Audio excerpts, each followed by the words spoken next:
Fa 40 anys que una dama i 12 cossiers posen color i ritme en el dia de la patrona aquí a Pollença, i això en part és gràcies a l'aventura que varen emprendre el 1980 Mateu Coll i Jaume Paeres.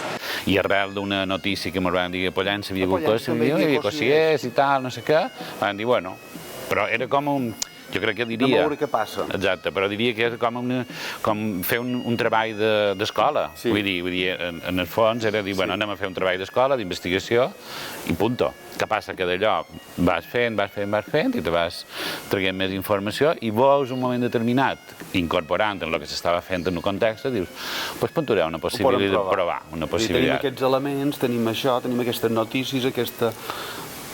una cosa molt bàsica, perquè realment era una cosa molt bàsica.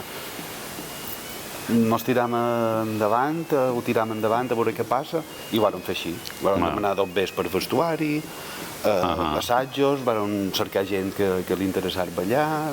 No tenien res més que la poca cultura oral que quedava al municipi i la memòria de 3 de les darreres dames. També d'una fotografia feta a la plaça Vella. Així recuperaren les danses, la vestimenta i les tonades.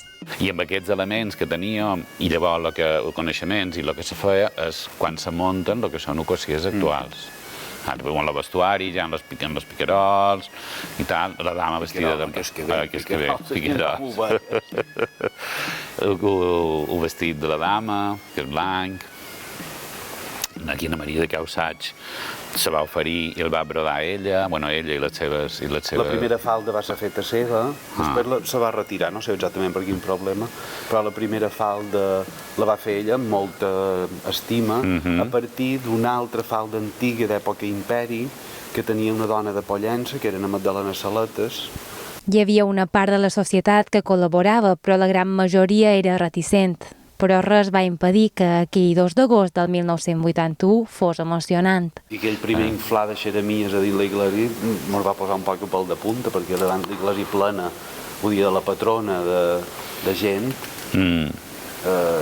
era impressionant, realment. Sí, nosaltres ballàvem perquè, a més, som que de qualque manera marcaven les pautes de lo que era la coreografia. O sigui, perquè érem nosaltres dos.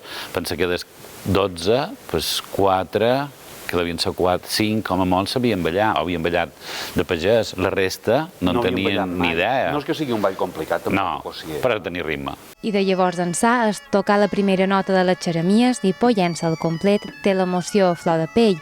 I és que la sortida dels cossiers el dia de la patrona és un dels moments més esperats per pollencins i pollencines. Enguany, però, els 13 protagonistes tenen més responsabilitat que mai. Vistes les mesures que hi havia, ja se celebraven altres actes culturals, vam decidir tirar endavant, sempre seguint unes normes de seguretat establertes. A partir d'allí vam canviar el lloc de sorteig de la dama, ja vam anar a un espai més obert, la gent tota asseguda, i després vam començar a assajar el primer dimarts del mes de juliol. Enguany, nosaltres, la idea inicial era la d'intentar ballar allà on ho hem fet sempre, tenint en compte la situació que estan vivint i sempre l'idea de fer-ho de forma segura, amb aforaments controlats i respectant les mesures de seguretat. Aquest 2021 fa 40 anys que dansen, però no es podrà celebrar així com els agradaria.